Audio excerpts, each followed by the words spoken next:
I'm trying to go through the questions, and they all agree on some things, so I'm trying to find Brett, I some have things a maybe. follow-up question, if you don't mind.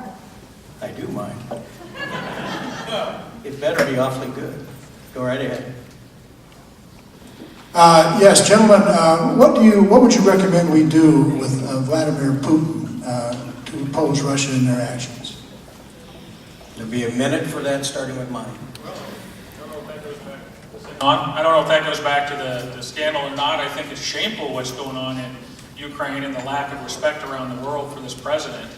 I think we have history. I love history. I love reading about history. I love studying history. And I think history shows that one of the mistakes a democracy can make is taking some foreign leaders and looking at what they say they're going to do through our eyes and how we would view the world, instead of trying to look at it through their eyes.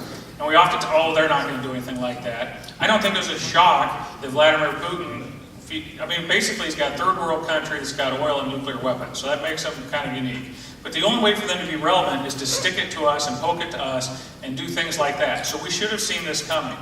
A weak Russia is a more dangerous Russia.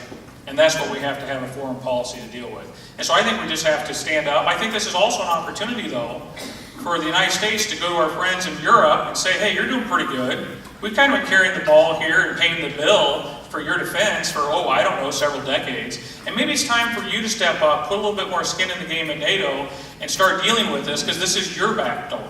And that's one place I would start.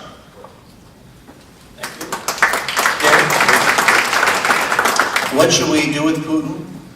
We should show him a president of the United States that he fears. And he does not fear President Obama. And a lot of our enemies don't either. Assad, Rouhani, and many of our allies anymore, they don't quite trust the United States of America because of this president.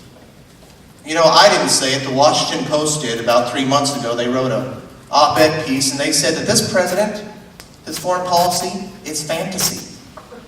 And I never thought, and maybe you never thought, you'd agree with the Washington Post ever. But there it is, and it's true. We need peace through strength. We need a world that respects and fears America, and I don't think we're going to get it with this president. We're going to have to wait till 2016.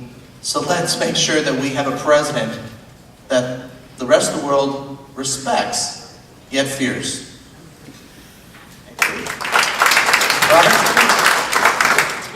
We seem to have no leverage. And picture this, I'm going to put a little different twist on it. What if we, after these last 5 years, we learned about all this oil and natural gas that we found here in the United States? What if we started to drill for that oil safely, get that oil, and now become oil independent? What if we started selling that oil to Europe so they didn't have to depend on Russia, and they could turn the spigot off and say, Russia, we're not going to buy anything from you. Get Putin, get back into your country, get out of Ukraine, get out of Crimea, and then we'd have leverage. So just another idea I agree with a lot of these things have been said, but let's get energy on our side so we don't have to be dependent on these other countries. Thanks. Once again, we can learn from history. It was said earlier about no one respects this president. I'm not scared of this president. He puts down these red lines and no follow through. We're all parents. We know what happens when we have kids, that we make threats, we don't follow through. It's no different here. Secondly, this president relies on the UN. We cannot rely on the UN. We learned from history with what happened in the Cold War. We had a strong military. We had a president that was respected, that would follow through.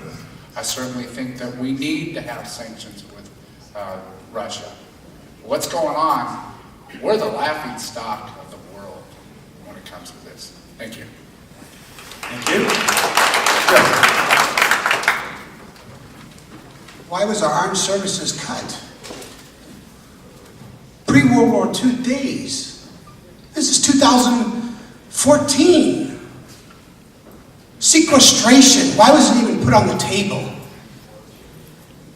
It's awful.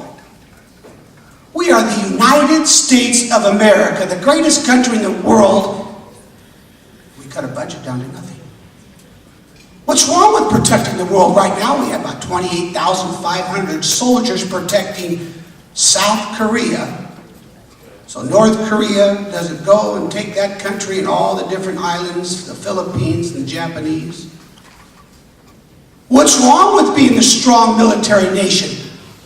Are we a bunch of sissies? This is the United States of America. My dad fought in World War II. He had the courage to go over there and fight. What's wrong with courage to now in 2014? Thank you. Thank you. You know what I'd do with Vladimir Putin? I'd buy him a t-shirt. I'm tired of seeing these pictures of him riding horses without a shirt. You know, in all seriousness, you know, I think the biggest crisis that we're facing when it comes to foreign policy is a weak America, a weak economy. I think that's our biggest crisis.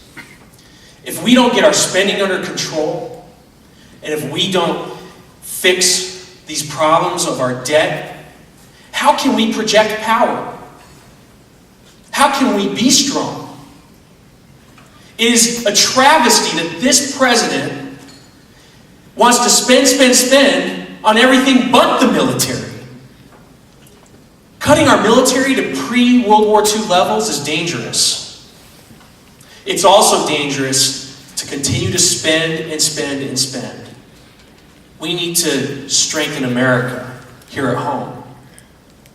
And then we need to, as Teddy Roosevelt said, speak softly but carry a big stick. Thank you. Thank you. We've,